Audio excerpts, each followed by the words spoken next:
Buenas tardes. Lo más duro ha pasado. Lo más difícil ha quedado atrás. Vemos ya mucho más que la luz al final del túnel. Lo que estamos viendo es el final del túnel. El virus inició su viaje letal en Asia, se trasladó de inmediato a Europa, comenzando por Italia y España, y continuando por el resto del continente, al que ha golpeado de forma inclemente, cebándose en los países que concentran el mayor tráfico de viajeros. Ahora el epicentro se ha desplazado a otros puntos del planeta que soportan situaciones como las que vivimos hace semanas atrás e incluso peores, como está sucediendo, por ejemplo, en el continente americano. Atrás han quedado para nosotros aquellos momentos en los que todo parecía negro, los sanitarios libraban una batalla desigual contra un enemigo letal y las víctimas diarias se contaban por centenas y la solución no se atisbaba. La respuesta de la población española, lo he dicho en muchas ocasiones, ha sido formidable. Mayores, pequeños, alumnos, profesores, mujeres, hombres, trabajadores, empresarios, todos nuestros compatriotas han cumplido con su misión y se unieron para hacer frente a la epidemia con sacrificio, con resistencia y con moral de victoria. Desde el inicio de esta crisis dije que el primer logro llegaría cuando superáramos el pico de la propagación de la enfermedad y doblegáramos la curva. Y esto es algo que hemos logrado hace semanas. El segundo logro llegaría a continuación cuando el saldo de altas médicas fuese superior al de nuevos diagnosticados. Estos días, igual que los anteriores, el número de curados ha sido mucho mayor al de nuevos contagiados. Las últimas cifras de las que disponemos de la semana del 11 al 17 son las siguientes. 13.328 recuperados frente a 3.944 nuevos casos. Por tanto, hemos superado ampliamente el segundo hito que nos marcamos. El tercer logro sería reducir, como dijimos, al máximo la difusión del virus. Hace 2 meses, cuando una persona contagiada transmitía la enfermedad, lo hacía a más de 3 personas. Ayer mismo el índice de reproducción, la famosa R, es del 0,20, muy inferior en consecuencia al 1. Hoy podemos decir en consecuencia que lo hemos conseguido. Y no lo hemos conseguido, y me gustaría esto subrayarlo, por azar. Lo hemos conseguido a fuerza de voluntad, de disciplina, de determinación y de moral de victoria. Porque hemos recorrido el camino correcto, con el trabajo abrumador, siempre reconocido por el conjunto de la sociedad española, de nuestros profesionales sanitarios. Y también el sacrificio del conjunto de ciudadanos quedándose en casa para protegernos entre todos y todas. Es el pueblo español, en definitiva, el que ha hecho retroceder al virus. Son los ciudadanos de este país los que han doblegado la curva y son los españoles los que han parado unidos al virus.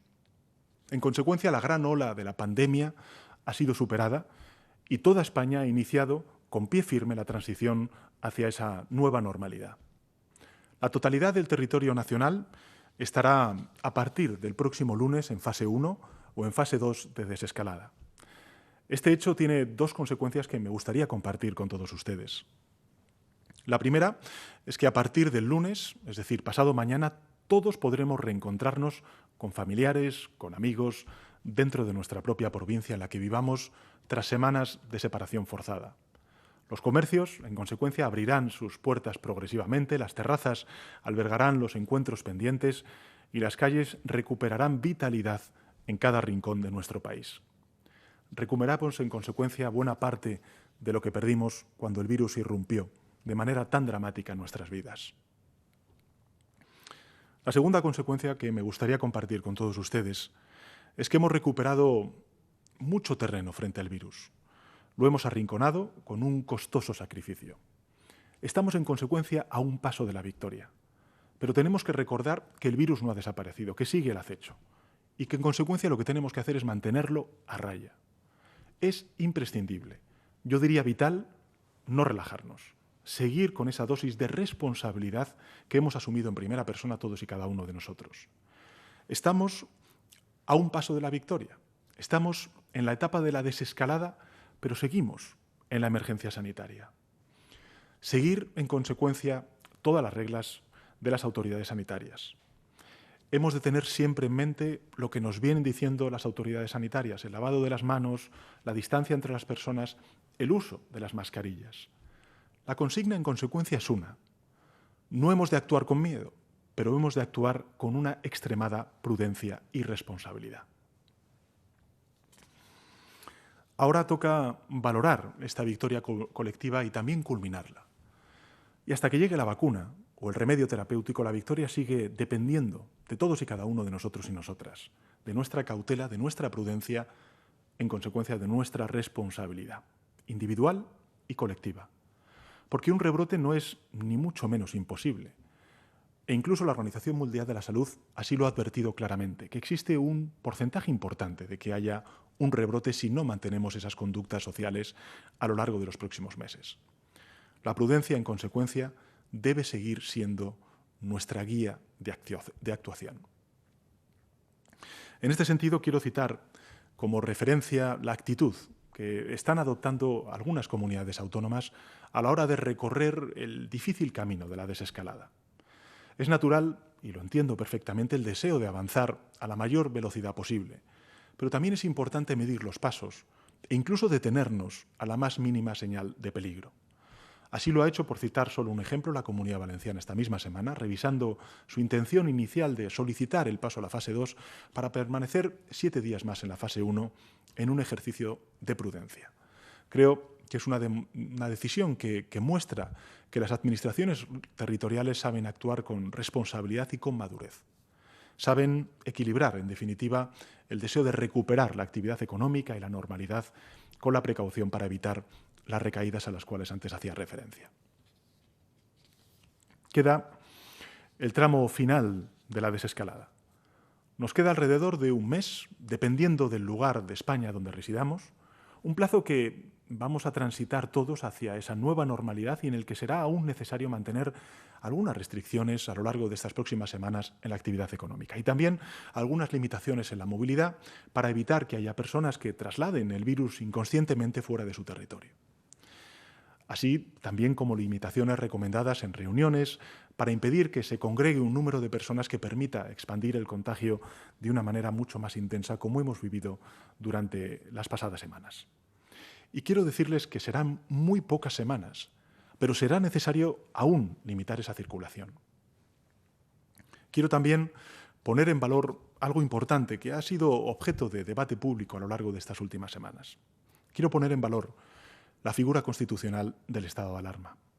Es la única herramienta que, en opinión de la Abogacía del Estado, que es quien desde el punto de vista jurídico guía las actuaciones del Gobierno, permite limitar la movilidad y ha resultado en consecuencia eficaz, tal y como señalan los propios epidemiólogos y acreditan los hechos. Ahí están los datos. Cuando el Gobierno de España declaró el estado de alarma, la media diaria de contagios en nuestro país, lo he dicho en muchas comparecencias públicas, era del 35%. Hoy, como he señalado antes, es del 0,19%. Seamos conscientes del esfuerzo colectivo que hemos hecho para lograr ese 0,19%. El estado de alarma ha beneficiado a todas las comunidades autónomas y a todos los ciudadanos sin excepción, en consecuencia, vivan donde vivan. Nada tiene que ver con la política. Es un asunto de salud pública pura y simplemente. Y por eso el estado de alarma está al margen y por encima de la política y de los intereses partidistas. Nada tiene que ver ni con competencias, ni con transferencias, ni con financiación, ni con la promulgación de leyes. Es un asunto de salud pública pura y simplemente. La salud pública siempre es lo primero, porque sin ella no hay nada más, y el estado de alarma, en consecuencia, es quien lo garantiza. Quiero, en consecuencia, dar las gracias a todos los españoles por su ejemplaridad. España ha hecho lo que debe y ahora para todos se abren nuevos horizontes. Y mi prioridad seguirá siendo la salud y la economía, abriendo en consecuencia nuevos caminos. En esta etapa de desescalada ha llegado el momento también de recuperar muchas de las actividades cotidianas que tuvimos que postergar y hibernar como consecuencia del confinamiento. Y en ese sentido quiero informarles que con el aval del Consejo Superior de Deportes, el Gobierno de España y el Ministerio de Sanidad ha dado luz verde para que se vuelva a celebrar la Liga de Fútbol Profesional. A partir de la semana del 8 de junio volverá la Liga. La semana del 8 de julio en que, si todo va bien, se iniciará la fase 3 en gran parte de España, se autorizará la reanudación de las grandes competiciones deportivas y profesionales y, en particular, la Liga de Fútbol Profesional. Por supuesto, la pelota volverá a rodar en condiciones que garanticen la máxima seguridad sanitaria para todos los participantes en la competición. El fútbol español, lo sabemos todos, tiene un seguimiento masivo dentro y fuera de nuestras fronteras, pero no será la única actividad recreativa que iremos recuperando en las próximas semanas. Museos, cines, conciertos, teatros y todas las actividades deportivas irán recuperando el ritmo de forma paulatina. Debemos avanzar sin precipitarnos, como hasta ahora, pero al mismo tiempo con un paso firme, reactivando nuestra economía. Debemos comenzar a reanudar crecientemente la actividad económica y devolver el pulso a sectores que se han visto más duramente golpeados por la emergencia sanitaria.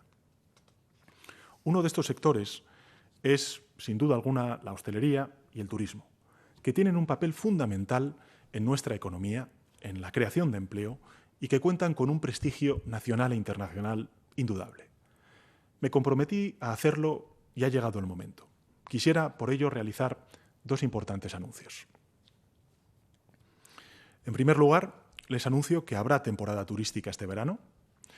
Tenemos el propósito de garantizar la reactivación del turismo nacional de cara a esta misma temporada de verano y por ello invito públicamente a todos los establecimientos turísticos, a los bares, a los restaurantes, a los destinos de playa, del interior, a que se preparen desde hoy para reanudar su actividad en pocos días, que estén listos para acoger a los españoles que quieran disfrutar de sus vacaciones en cualquiera de los formidables destinos que ofrece nuestra geografía.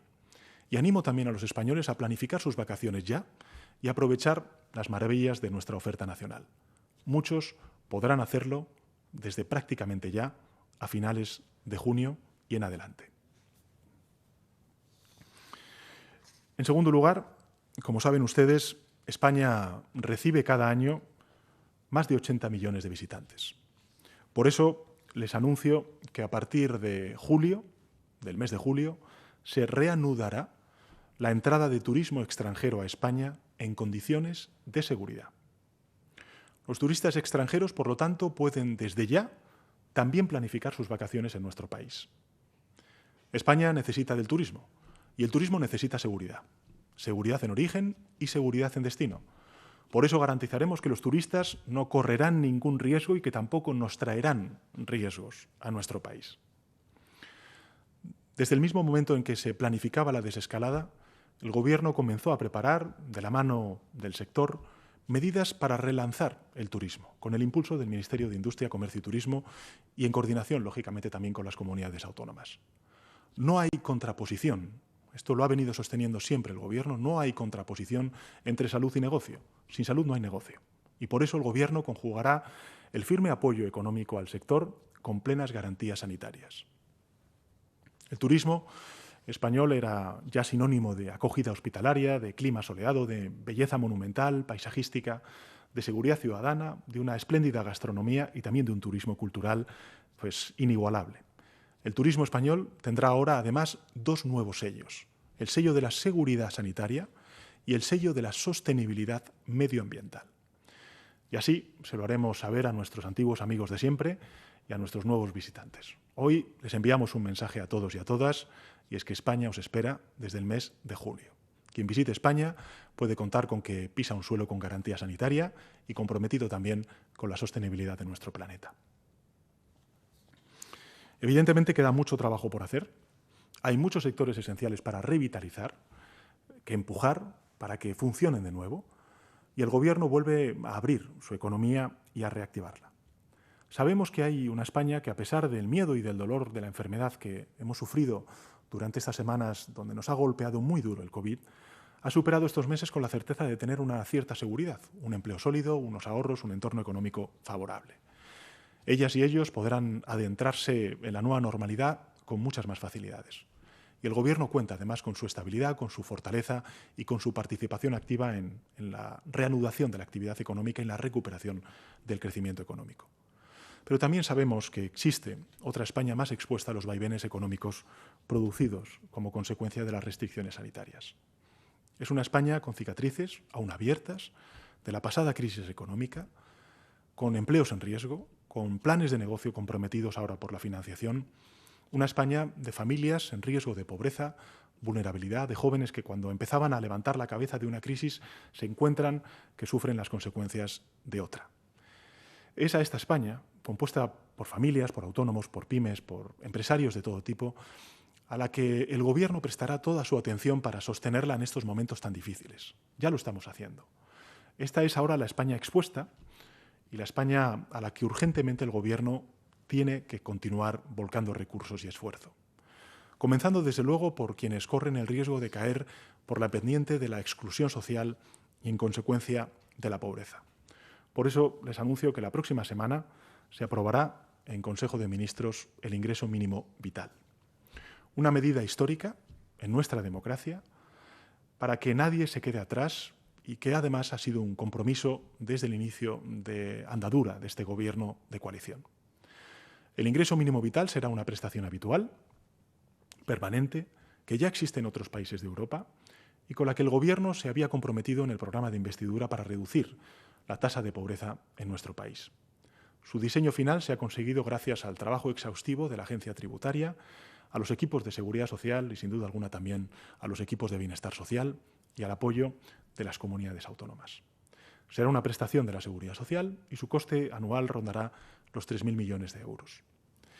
La puesta en marcha de este ingreso mínimo vital puede amparar a 4 de cada 5 personas en situación de pobreza severa, beneficiará a cerca de 850.000 hogares, de los que la mitad tiene niños a cargo.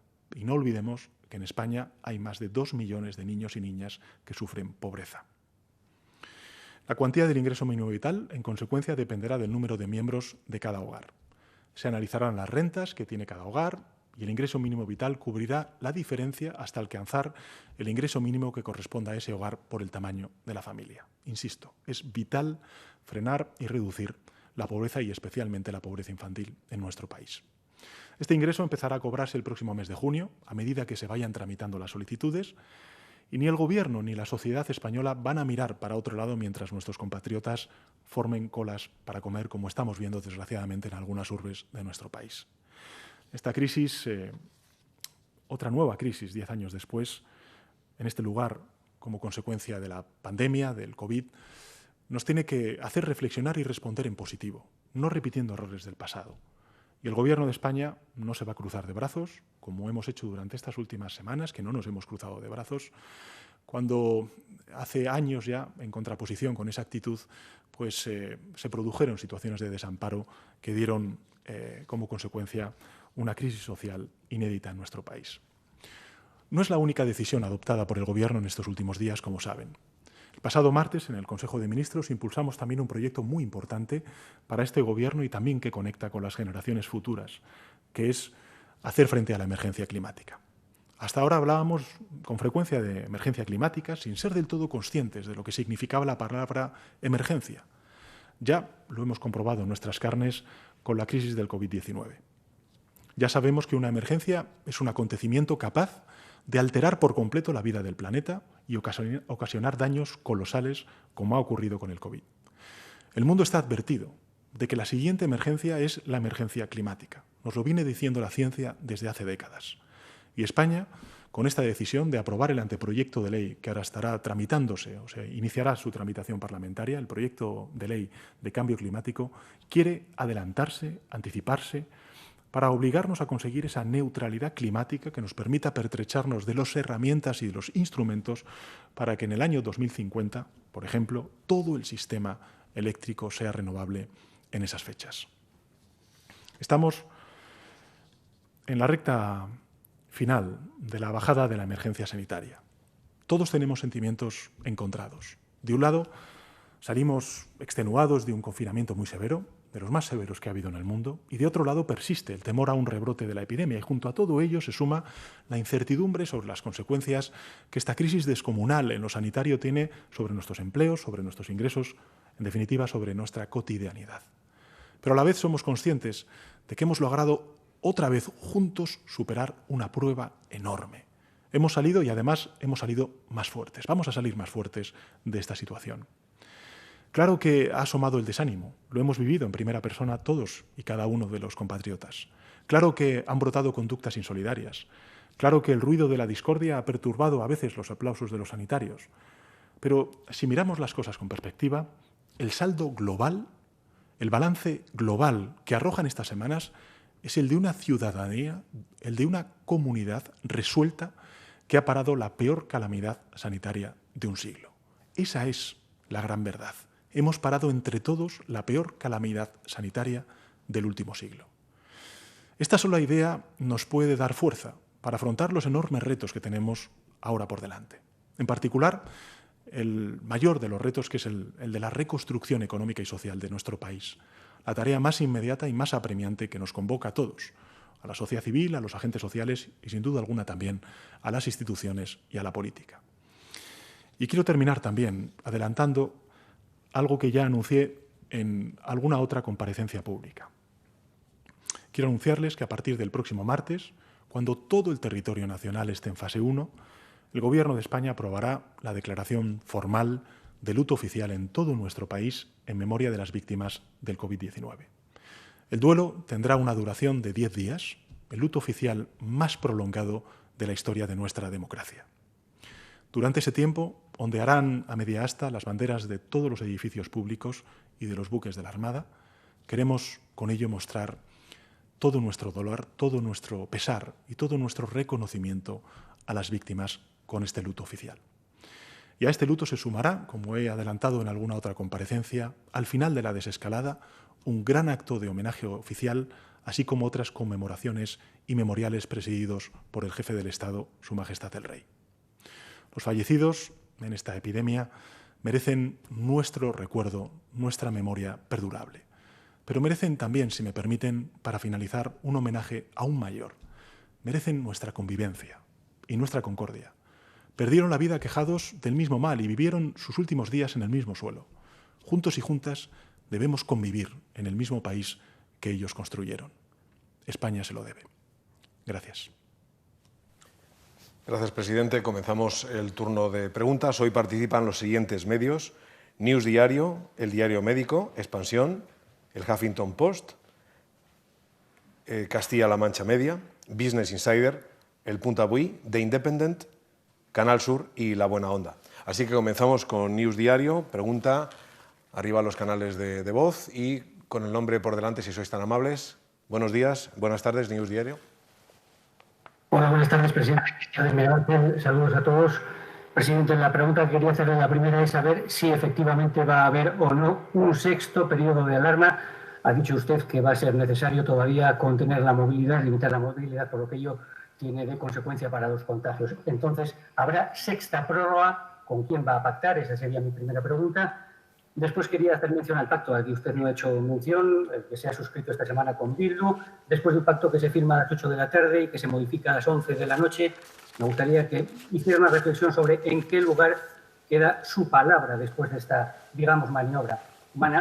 Esa sería la segunda pregunta. Y luego también una reflexión. Después del desconcierto general, los enfados múltiples e incluso la tensión que se ha derivado en el seno de la propia coalición, ¿creen que debería alguien asumir responsabilidades por esta maniobra que de alguna forma les ha arruinado una semana que en principio debería ser casi, entre comillas, triunfal para ustedes? Gracias. Bueno, muchas gracias. Creo que he entendido la totalidad de las preguntas, aunque hemos tenido efectivamente alguna dificultad en el sonido. Respecto al periodo, a la prórroga del estado de alarma, vamos a ver.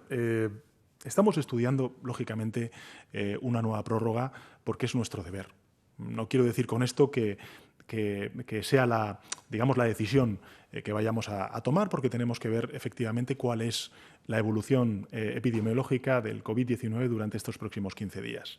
Y me parece muy importante ser conscientes de que estamos ya en el epílogo, estamos ya al final, en estos últimos metros de ese túnel al que hacía referencia, que no es que estemos viendo la luz, sino que estamos ya prácticamente viendo, tocando con las yemas de los dedos, por si me permite esta licencia, pues ese final del túnel.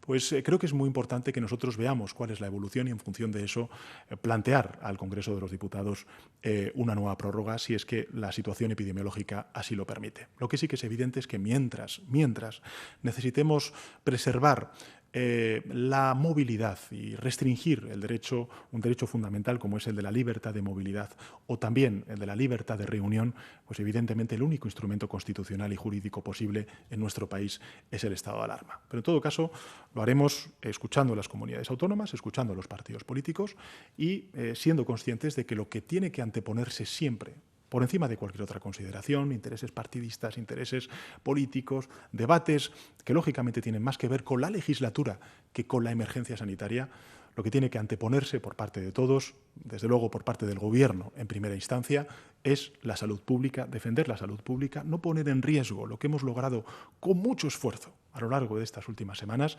y, evidentemente, tratar de entrar cuanto antes en la nueva normalidad. Lo que sí que está claro es que va a haber territorios que, por la propia evolución positiva, tan positiva que estamos viendo de la epidemia, van a estar prácticamente fuera del estado de alarma en el próximo mes de junio, a principios, mediados de junio.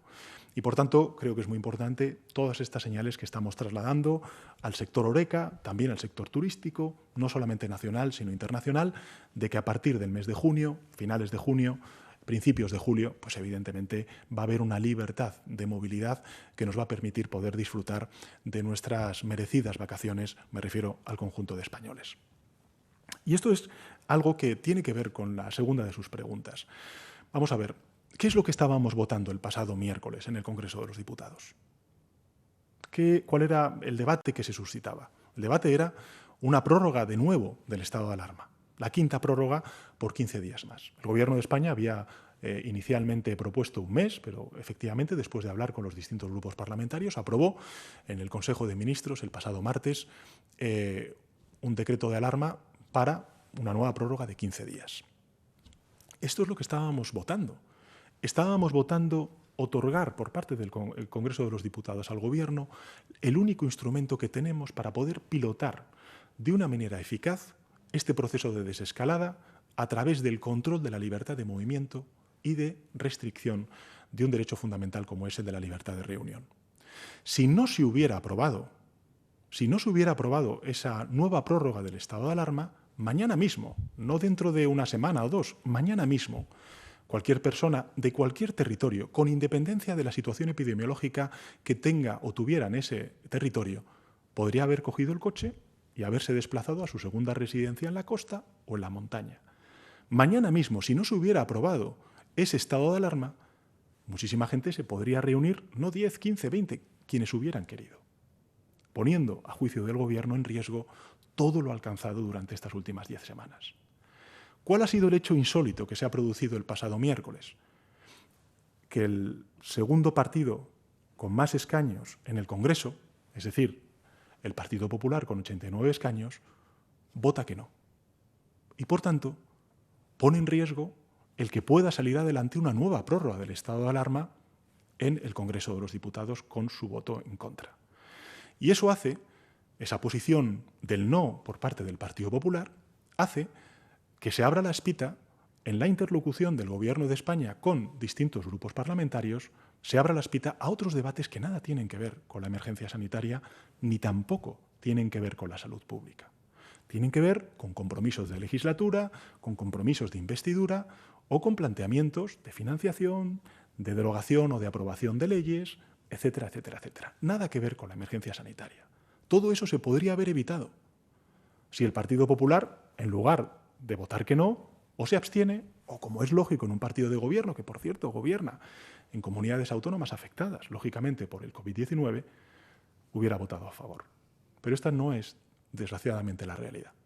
Y eso ha llevado a que, en este caso, los distintos grupos parlamentarios que apoyan al Gobierno, pues trataran de negociar con el resto de grupos parlamentarios. Porque el objetivo fundamental para nosotros era sacar adelante la prórroga del estado de alarma y, en consecuencia, garantizar 15 días más precisamente ese instrumento jurídico que nos valida para poder restringir la movilidad y la libertad de reunión.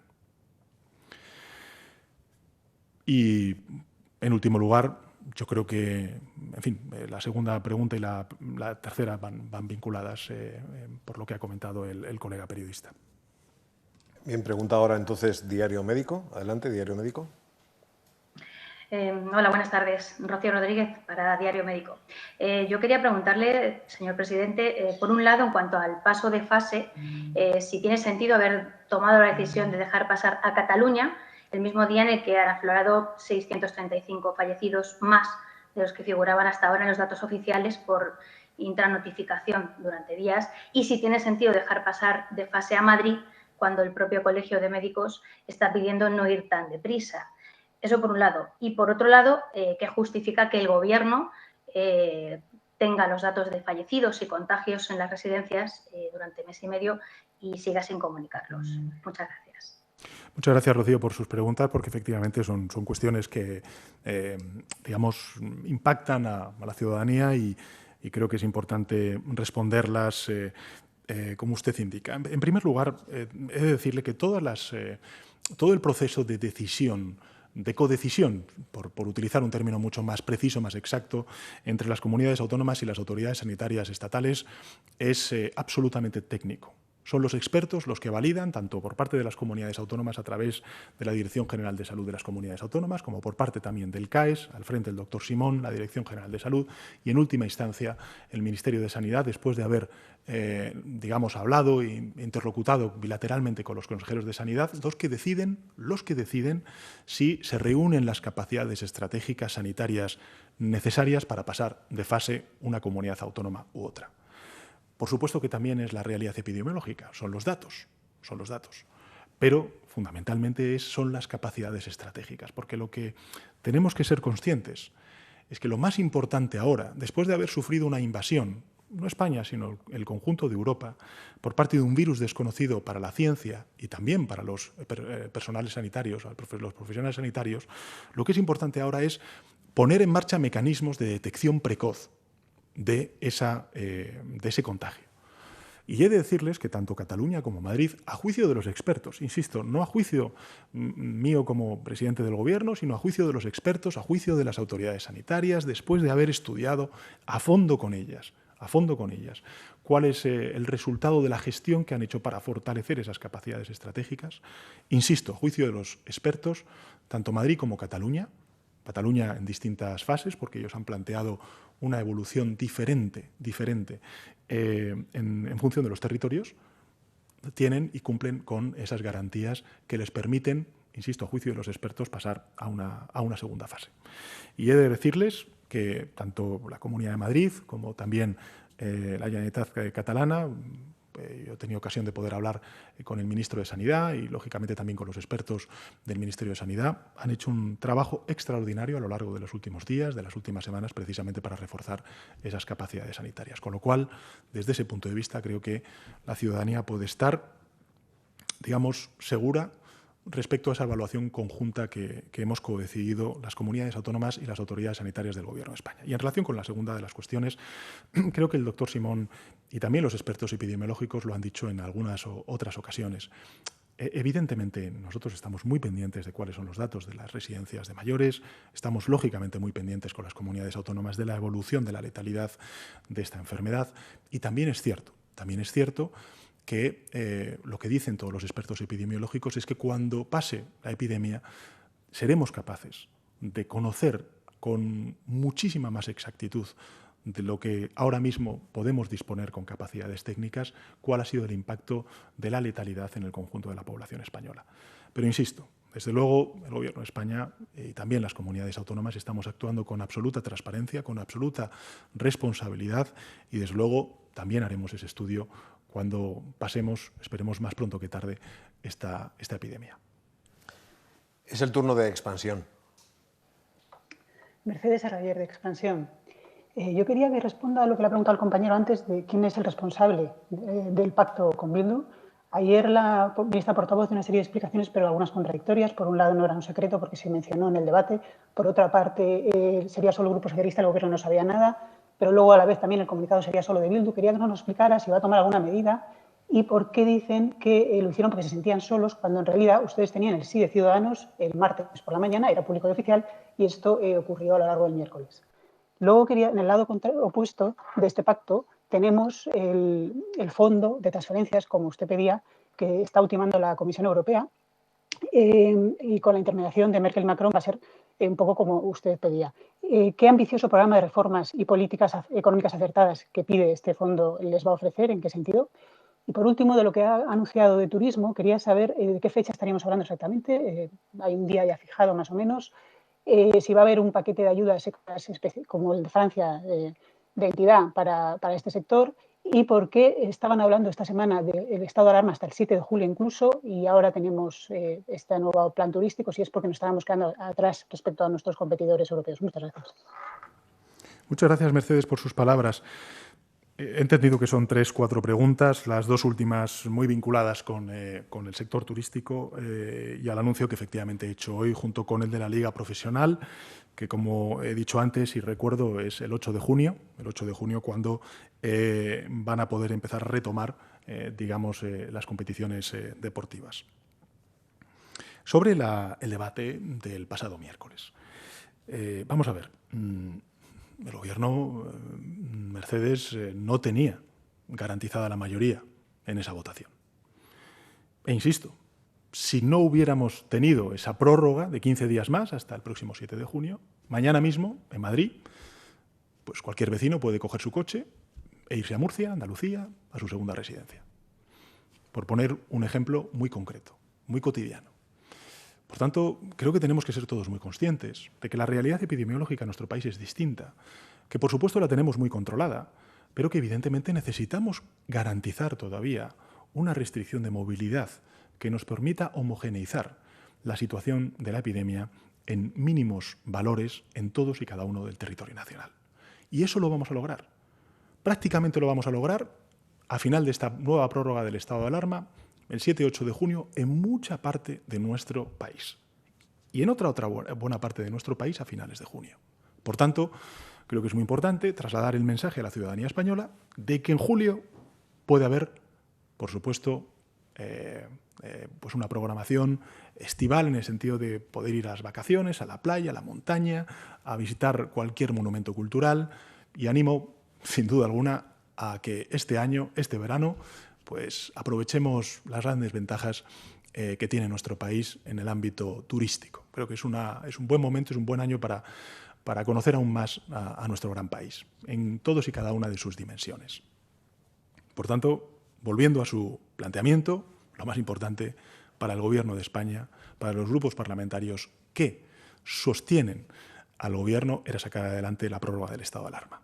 E insisto, lo irresponsable es que haya partidos políticos que gobiernan en comunidades autónomas, que están gestionando codo con codo, arrimando el hombro con el Gobierno de España, precisamente esa emergencia sanitaria, y el grupo parlamentario, en este caso del Partido Popular, haya votado en contra.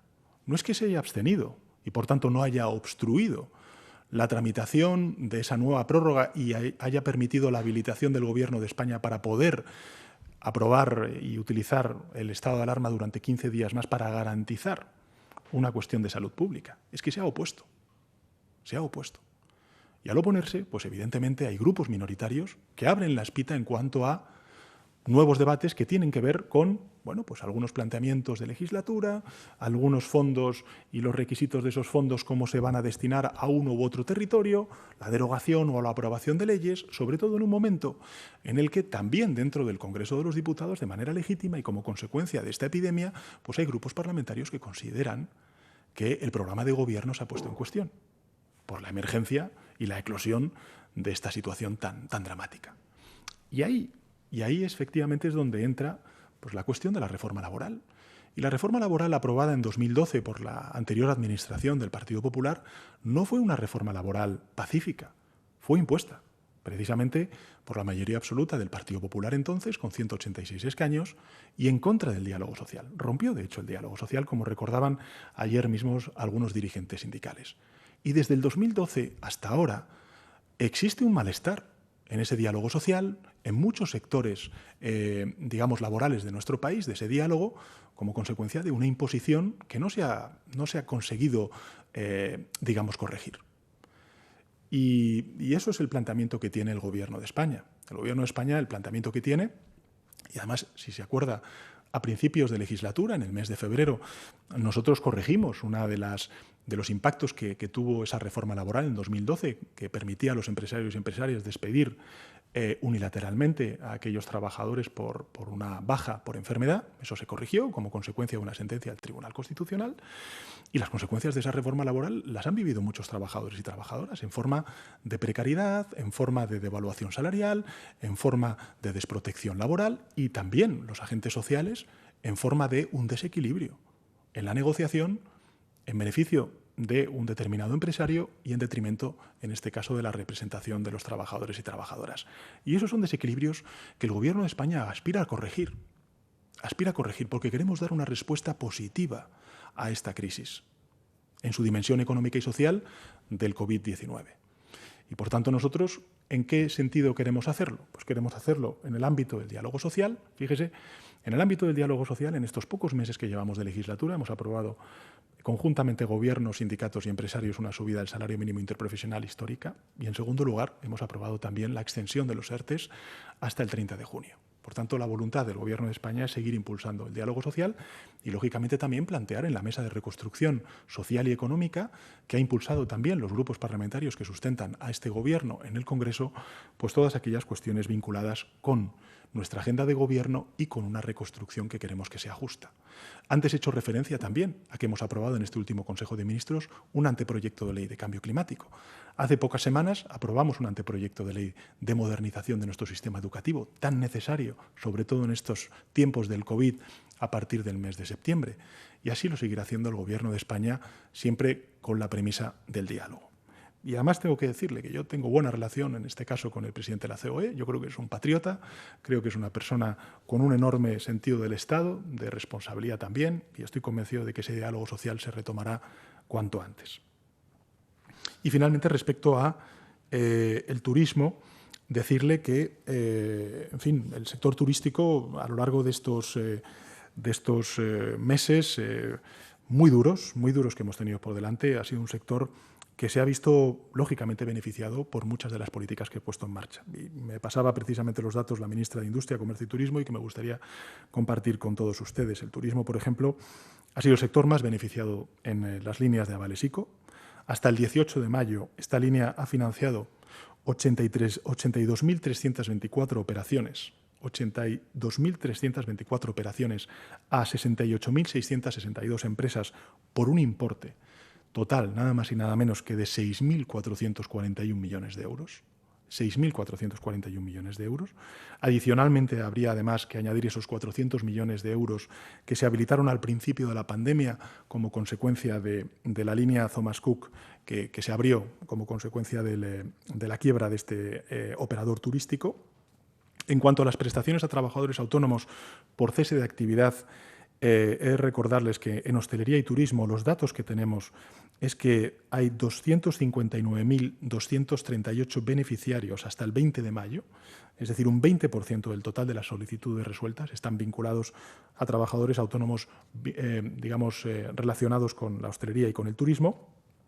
Y en relación con los ERTEs, a los cuales antes hacía referencia y que agradezco el acuerdo conjunto que logramos gobiernos, sindicatos y patronal, el sector de la hostelería y el turismo ha sido el más beneficiado de largo, lógicamente porque ha sido el más perjudicado por estas medidas de restricción sanitaria, alcanzando a un total de 917.704 trabajadores y a más de 143.000 empresas que se han visto protegidas. Es decir, para que se hagan una idea de la magnitud del esfuerzo que estamos haciendo conjunto, todos los españoles, casi 3 de cada 10 trabajadores protegidos por los ERTEs corresponden a las actividades de hostelería y de turismo.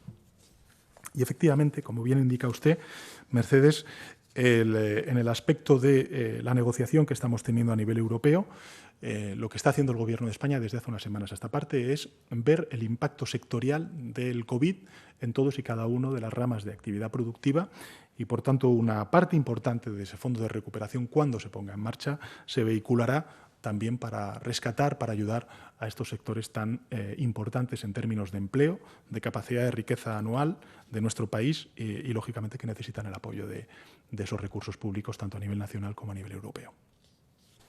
Vamos con el cuarto turno de preguntas. Quedan, por tanto, incluido 7. Es el Huffington Post. Adelante. Buenas tardes, presidente. Antonio Ruiz Valdivia, del Huffington Post.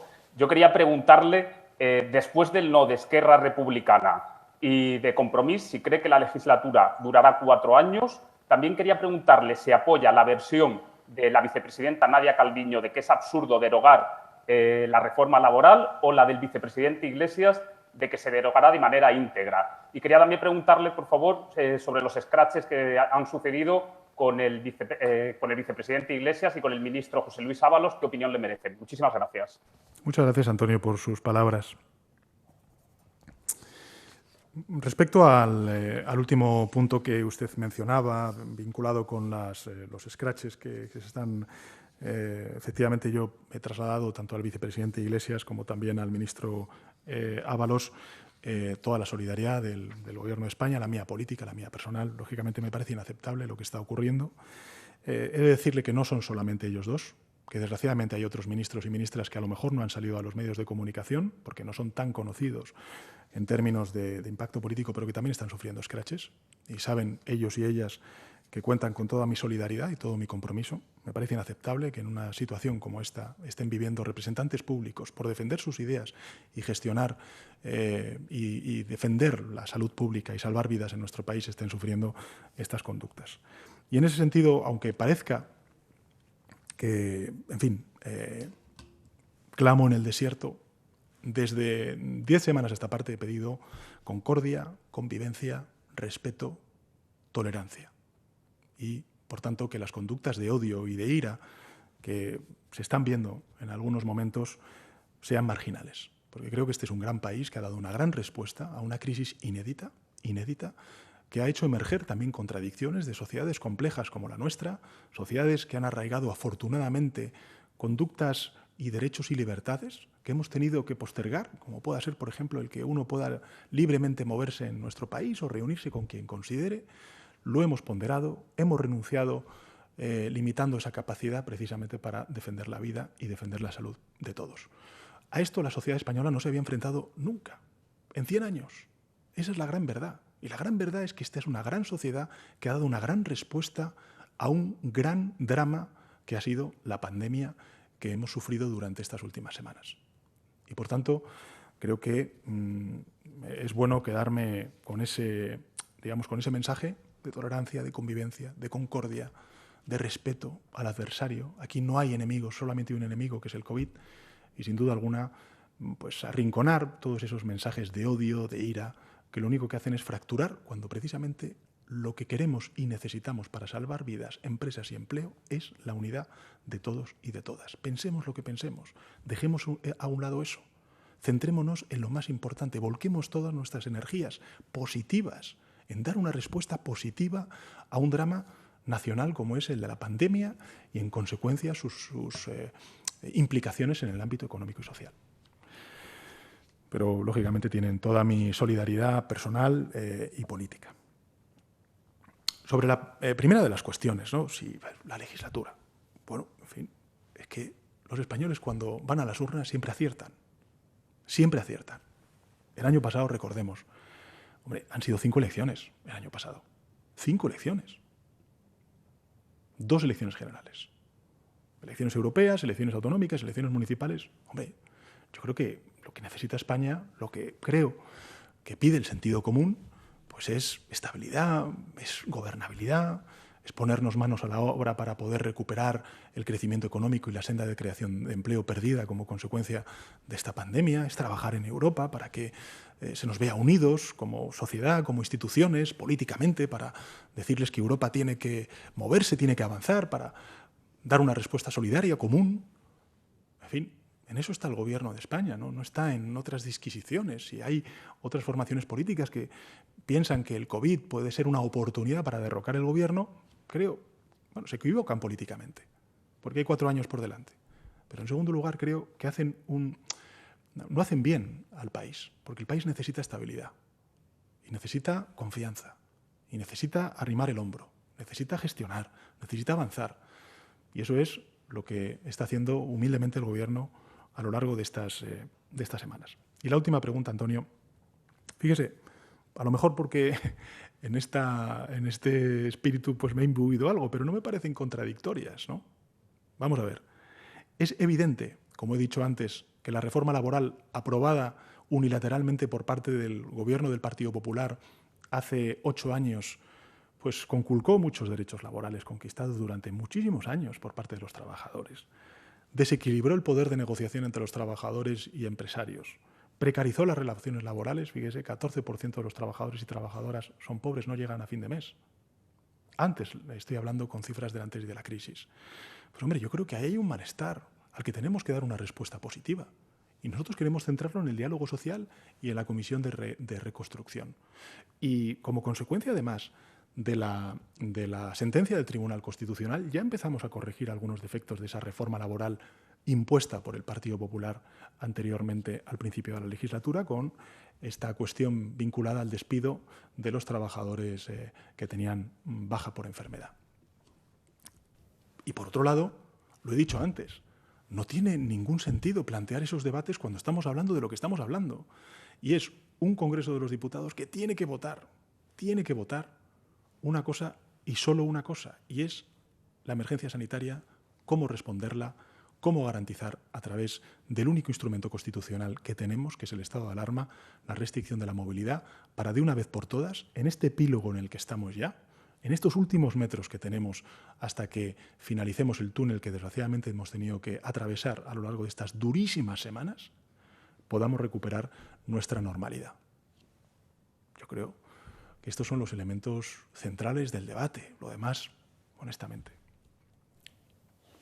Vayamos ahora a Castilla-La Mancha Media. Adelante.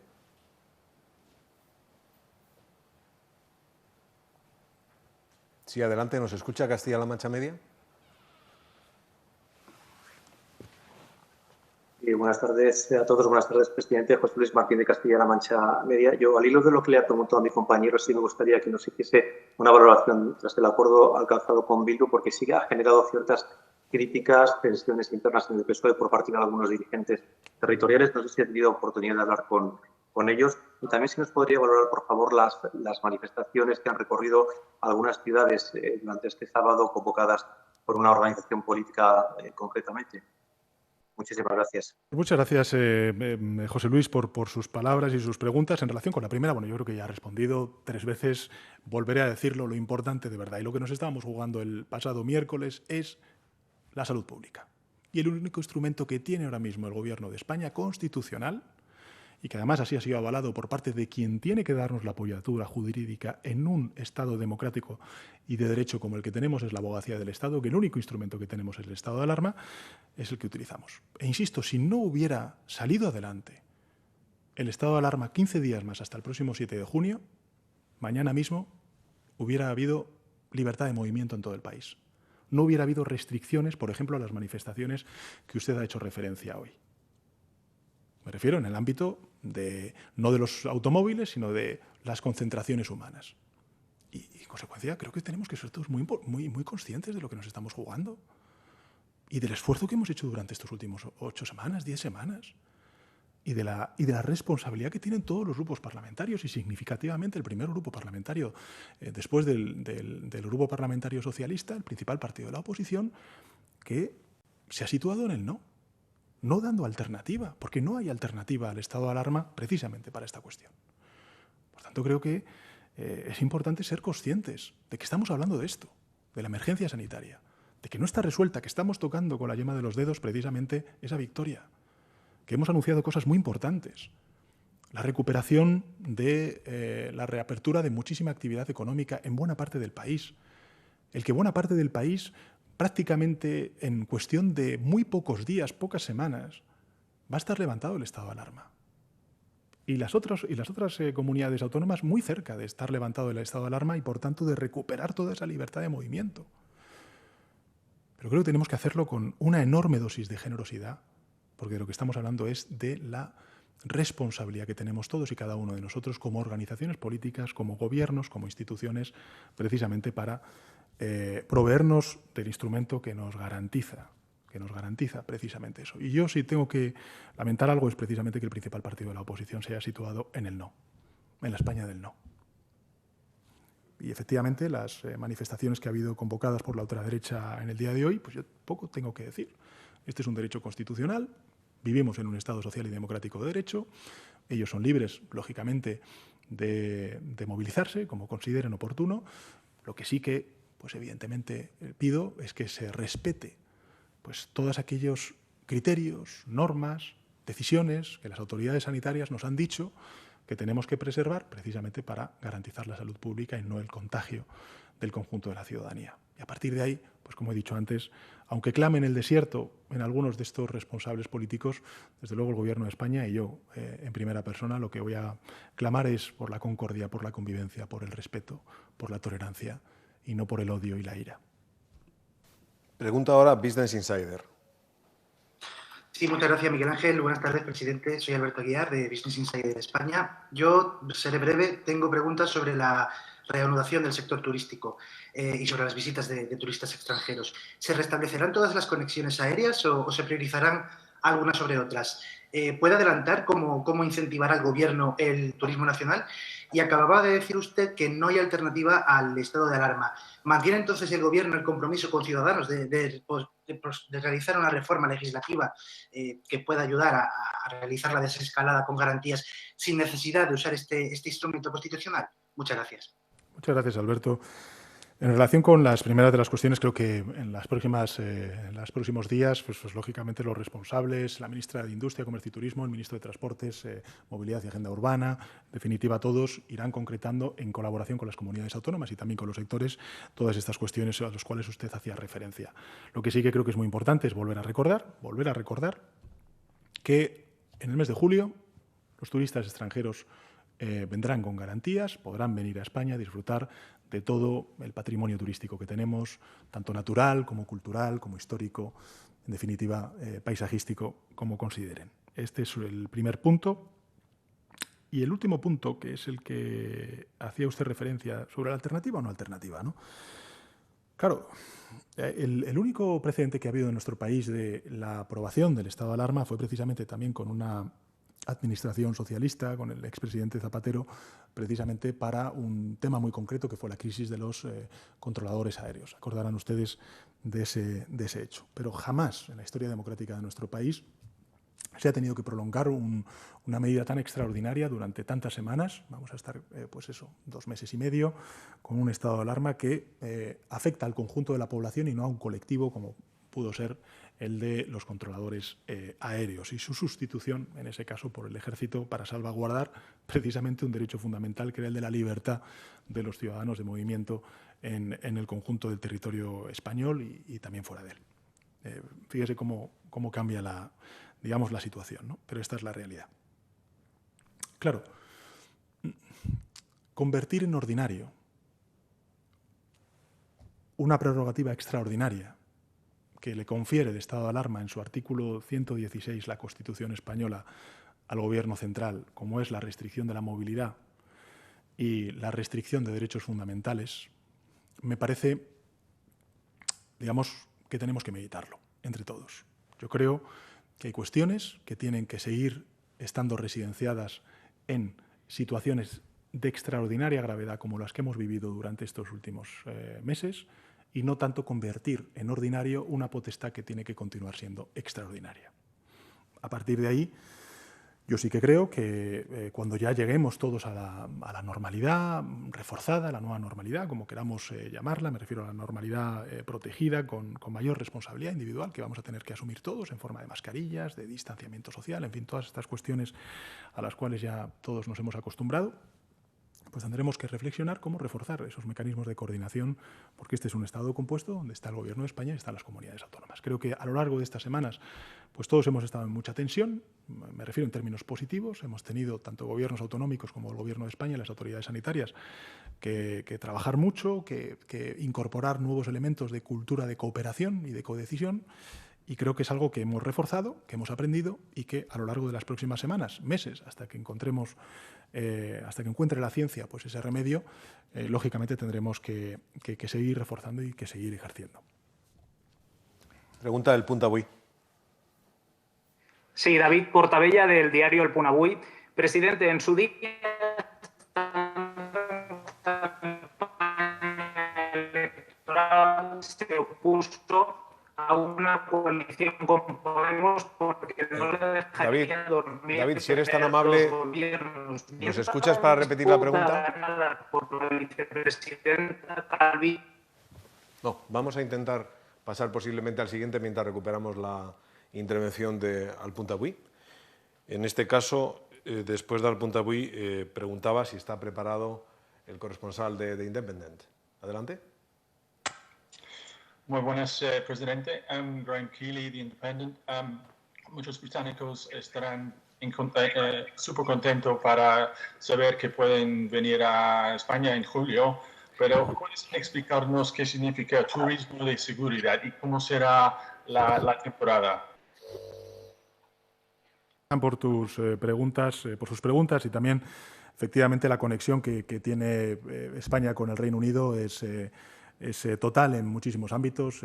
Lógicamente también hay un interés económico, que es el turístico que usted comentaba antes, pero me aprovecho su pregunta para trasladar la absoluta solidaridad y empatía que tiene la sociedad española con el pueblo británico. En estos momentos tan críticos que estamos viviendo ambas sociedades, tan dramáticos que está viviendo también la población británica, y desde este punto de vista sí me gustaría, Graham, trasladarle en nombre del Gobierno de España y del conjunto de la sociedad española toda nuestra solidaridad, empatía, comprensión, ánimo y mucha fuerza para lo que están sufriendo, y estoy convencido de que muy pronto estarán en una situación mucho más óptima que la actual.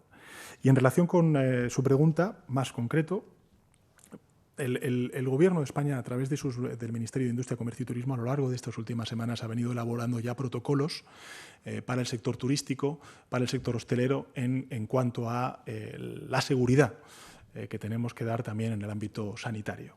Y si le parece, creo que sería importante que se pudiera usted dirigir también al Ministerio de Industria, Comercio y Turismo para tener una respuesta mucho más detallada que sea, lógicamente, de interés para los británicos que quieran disfrutar de nuestro país en el mes de julio y el mes de agosto. Creo que podemos recuperar la comunicación con el Puntawi, aunque solamente a través de la voz. Adelante, David Portabella. Sí, David Portabella, del diario El Puntawi.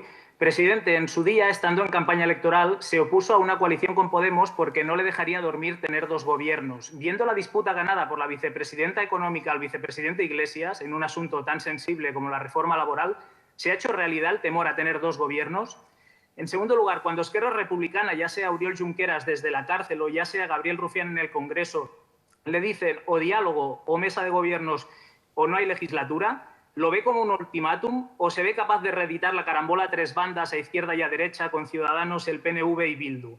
Y ya por último ha hablado de convivencia, viendo estas manifestaciones de contestación al estado de alarma y cómo en algunas, como en Moratalaz, se han producido enfrentamientos, si cree que estos choques son casos aislados o estamos ante un conflicto de convivencia entre españoles. Muchas gracias, presidente. Muchas gracias, David, por sus preguntas. Bueno, yo creo que muchas veces cuando se habla de la nueva política, y hablábamos de la nueva política y hablábamos de trascender el sistema político en el que había una prevalencia de dos partidos políticos y luego algunos partidos nacionales o nacionalistas en el ámbito periférico, ya sea en Cataluña, ya sea en el País Vasco, hablábamos precisamente de cambiar la cultura política como consecuencia de que tenemos sociedades más complejas. Los gobiernos de coalición tienen distintas sensibilidades. Y lo que tenemos que hacer es, evidentemente, aprender, todos también, no solamente dentro del Gobierno, sino también en el conjunto de la sociedad, a ver esas distintas sensibilidades. Pero en todo caso yo no lo veo ni que haya sido uno ni otro, al contrario, no creo que se hayan planteado en estos términos. Creo que lo que es importante es ser conscientes de cuál es la hoja de ruta del Gobierno de España, ser conscientes también de que yo hasta incluso en tribuna, también en ese mismo debate del estado de alarma, dije que en el ámbito territorial, en el ámbito laboral, en el ámbito medioambiental, en el ámbito social, pues evidentemente consideramos que la respuesta positiva a esta crisis cobra aún más vigencia. Lógicamente, pues toda la hoja de ruta que tenemos de transformaciones y por tanto, así es como lo enfocamos, y tengo que decirle que yo, desde luego, tengo la mejor de las opiniones de este Gobierno de coalición, que trabaja todos a una, con distintas sensibilidades, claro que sí, porque es lo que han querido los españoles, pero todos a una en una respuesta que tiene que ser positiva a esta crisis sanitaria, económica y social como consecuencia del COVID. Y que en esa respuesta positiva, pues creo que vamos a dar un paso de gigante, precisamente la próxima semana, con la aprobación del ingreso mínimo vital, y yo tengo que reconocer el buen hacer, el buen trabajo, tanto el del vicepresidente segundo, Pablo Iglesias, como del ministro de Inclusión, Seguridad Social e Migraciones, José Luis Escrivá. Y esto también va referido a la segunda de sus preguntas. Es que creo que es muy importante, lo vuelvo a repetir, es que es muy importante que el estado de alarma seamos conscientes de que el debate tiene que ver con la sanidad pública, con la salud pública, perdón, con la emergencia sanitaria, no tiene que ver con nada más. Y probablemente la decisión política que ha tomado el Partido Popular de pasar del sí al no y no haberse abstenido y, por tanto, haber facilitado al menos y no haber obstruido como ha obstruido, pues lógicamente sitúa las mayorías pues de una manera mucho más compleja, mucho más difícil, en un Parlamento muy fragmentado, donde hay muchos intereses, todos legítimos, y en consecuencia pues el Gobierno lo que tiene que hacer es tratar de articular mayorías que nos permitan sacar adelante el instrumento fundamental para proteger la salud de los españoles, para salvar vidas en nuestro país. Y en relación con la última de las preguntas, el tema de la convivencia, yo creo que creo que lo he respondido antes. Este es un gran país que ha dado una gran respuesta a un gran drama que ha sido el COVID-19. Y todos esos mensajes de odio, de ira que estamos viendo, afortunadamente son minoritarios en nuestro país. Y que valores como la tolerancia, como el respeto, como la democracia, como la convivencia, la concordia, afortunadamente en nuestro país lo hemos visto durante estas semanas tan críticas, donde todos hemos renunciado a derechos tan fundamentales de nuestra propia cotidianidad, como es ir a visitar a tus padres, a tus seres queridos, a tu pareja que no viva contigo. En fin, a todo eso hemos renunciado para salvar vidas y proteger la salud. Yo creo que el ejemplo que ha dado España a sí misma como comunidad y también fuera de nuestras fronteras es extraordinariamente positivo. Y yo me quedo con ese mensaje tan fuerte, tan claro, tan alto, que ha trasladado el conjunto de la ciudadanía española en un momento tan crítico, insisto, en la mayor tragedia sanitaria que ha vivido nuestro país en 100 años. Es que algunas veces creo que la espuma de las cosas nos impide ver la magnitud del desafío en el que estamos y el que tenemos por delante. Por eso creo que más allá de estas cuestiones, que bueno, sí, llenan titulares, tertulias, hay algo que subyace, que es la enorme fortaleza de una sociedad que ha querido dar una respuesta solidaria a un drama como el que, desgraciadamente, pues, se ha llevado la vida de muchísimos compatriotas en nuestro país. Pregunta Canal Sur. Buenas tardes, presidente. Carmen del Arco, de Canal Sur. Tenía dos preguntas andaluzas y luego unas matizaciones muy breves. Se han quedado en fase 1 Granada, Málaga. El Gobierno andaluz ha pedido que haya una rectificación por parte del Gobierno. No sé si hay margen para esa rectificación o si estarían dispuestos a cambiarlo. También ha llegado ya el calor, está de golpe, y las franjas horarias que se iban a poder mover teniendo en cuenta precisamente este sol que está ahora mismo en Andalucía y en buena parte del país, se van a modificar. Y luego, pues, las matizaciones. El luto, si se decreta el martes, significa que ya empieza el mismo luto el martes. ¿Cuándo ya va a haber libertad de movimientos entre provincias? ¿Cuándo se va a poder ir desde Sevilla hasta Barcelona? ¿Ya en el mes de julio? Y la última, usted ha dicho en varias ocasiones, y lo han sacado ahora los medios de comunicación, dijo que nunca pactaría con Bildu. Hay un documento firmado por Bildu y por su partido, ha incumplido su palabra y, en todo caso, ¿cree que ese acuerdo está vigente todavía o ha decaído? Gracias. Bueno, muchas gracias, Carmen. Vamos a ver, respecto a la primera de las preguntas, si Granada o Málaga, soy consciente de que el presidente de la Junta de Andalucía, seguro, estoy convencido, mañana en la, me parece que ya es 11ª conferencia de presidentes que vamos a celebrar, son 11 en 11 semanas, me lo va a plantear. Y es verdad que el ministro de Sanidad ha estado hablando con el consejero de Sanidad a lo largo de estos últimos días, bueno, pues en una conversación, en una negociación bilateral, donde se han compartido, insisto, desde el punto de vista de los expertos, desde el punto de vista científico y epidemiológico, las capacidades estratégicas y la situación epidemiológica del COVID en estas dos provincias tan importantes para el turismo y que, pues, lógicamente empatizamos todos. Y lo que han dicho los expertos es que debe continuar una semana más por un principio de prudencia y de precaución en la fase 1. Y yo creo que, en fin, más allá de las disquisiciones y demás, vamos a primar la salud. Yo entiendo que, evidentemente, hay sectores económicos que quieren reabrir de manera mucho más rápida. Y quiero decir que el Gobierno empatiza con todo ello. Nosotros no somos un Gobierno que quiera cerrar actividad económica, al contrario, queremos reabrirla cuanto antes. De hecho, creo que es una muy buena noticia que en el mes de junio pues vayamos a tener muchísimo territorio de nuestro país ya fuera del estado de alarma. Y prácticamente la totalidad, si no la totalidad, pues muy probablemente, si las cosas no se tuercen, a finales del mes de junio, y por tanto en el mes de julio todos van a poder moverse libremente por el territorio español. Por tanto, respondo también a su última pregunta. Sobre el calor y las franjas horarias, me consta que la autoridad sanitaria, el ministro de Sanidad, está trabajando en ello precisamente a propuesta del Gobierno de la Junta de Andalucía.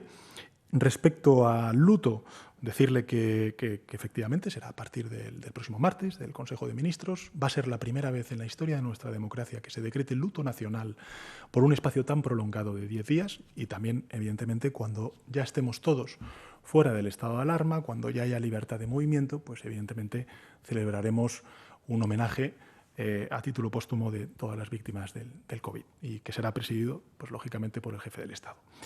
Y en relación con la última de las preguntas, bueno, yo creo que he sido ya, en fin, he respondido 4 veces, puedo responder una 5ª vez, pero me parece que lo más importante, de verdad, lo más importante es que seamos conscientes de que si no hubiéramos aprobado el estado de alarma el miércoles pasado, como consecuencia de la votación en contra del principal partido de la oposición, mañana mismo, pues todo lo que usted me estaba planteando, de Granada, de Málaga, de la libertad de movimientos entre territorios, sería realidad.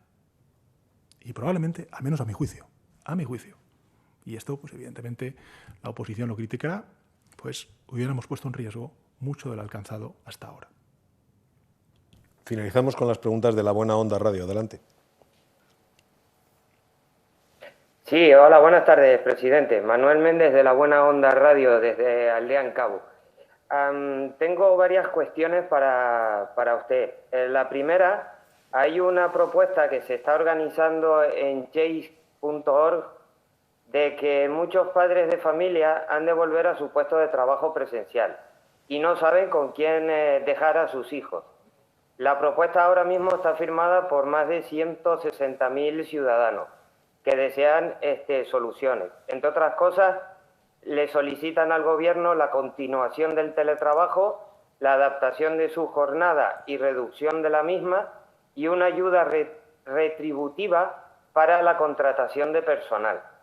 Otra de las cuestiones que me trasladan es que una vez que termine el estado de alarma, se espera o se piensa que desde su gobierno, no sé si que usted preside, promoverá algún descenso en el precio del transporte tanto terrestre como aéreo. Y la última de las cuestiones es que por qué se pactó con Bildu si ya tenía los votos necesarios para aprobar el estado de alarma. ¿Eran realmente necesarios esos pactos con EH Bildu? Y ya por último, de los tiempo de juego de los compañeros de la COPE, me están diciendo que si hay algún protocolo para el traslado de los jugadores de fútbol para sus encuentros tanto a nivel nacional como a nivel internacional por el resto de Europa. Muchas gracias. Muchas gracias a usted. Vamos a ver, son muchas preguntas. La primera es sobre change.org, la conciliación, que es uno de los principales problemas que tenemos efectivamente en esta cuestión del COVID y efectivamente usted plantea el tema del teletrabajo, que es algo que evidentemente hemos hablado con los agentes sociales y que evidentemente lo que tenemos que hacer es seguir impulsando el teletrabajo. Sobre la reducción de jornada, también tengo que recordar que esta es una de las cuestiones que se planteó en el estado de alarma y también en el diálogo social, el que se plantee una flexibilización de la jornada laboral, de reducción de horas, también de incorporación al puesto de trabajo en caso de necesidad de que sea presencial para amoldarlo a muchas cuestiones, y una de las centrales es evidentemente la conciliación. Decirle también que hay un presupuesto y un programa destinado en el Ministerio de Trabajo a la conciliación, pero que no es suficiente. Y, por tanto, en ese sentido, quiero decirle que estamos desde el Gobierno hablando con la Federación Española de Municipios y Provincias para ver de qué manera podemos entre todos facilitar este problema de conciliación que sufren muchísimas familias trabajadoras, sobre todo cuando los niños son muy pequeños, hasta que podamos retomar la actividad académica y escolar de manera mucho más ordinaria, ¿no? Sobre el estado de alarma y el transporte, el descenso de los billetes y demás, bueno, yo creo que eso será un juego de oferta y demanda, pero lo que sí que me da pie es a recordar que nosotros en Baleares y en Canarias, a lo largo de estas semanas largas que hemos tenido de confinamiento y de dificultad para poder moverse, hemos garantizado ese tránsito interislas y evidentemente pues hemos compensado una parte de los recursos privados que se han visto lógicamente mermados con recursos públicos. Sobre la cuestión de Bildu, yo creo que ya he comentado ya por quinta vez, sexta vez, pero lo vuelvo a decir, los votos no estaban garantizados durante el debate del estado de alarma y, por tanto, los grupos parlamentarios hicieron todo un esfuerzo y creo que lo más importante es ser conscientes de que tenemos 15 días por delante, que son muy importantes para ya, de una vez por todas, tener básicamente garantizado el que hemos superado esta emergencia sanitaria en la mayor parte del territorio nacional.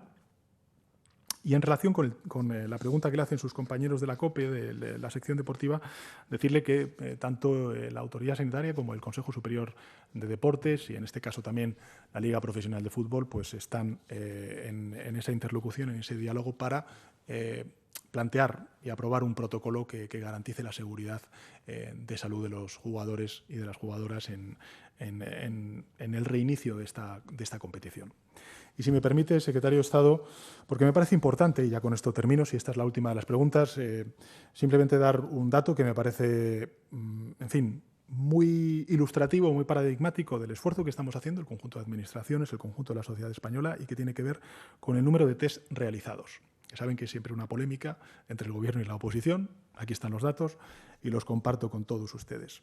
El total de test PCR y anticuerpos realizados hasta el 20 de mayo en nuestro país es de 3.556.567. El total de PCRs realizados hasta el 20 de mayo, es decir, excluidos los test anticuerpos, son 2.221.497.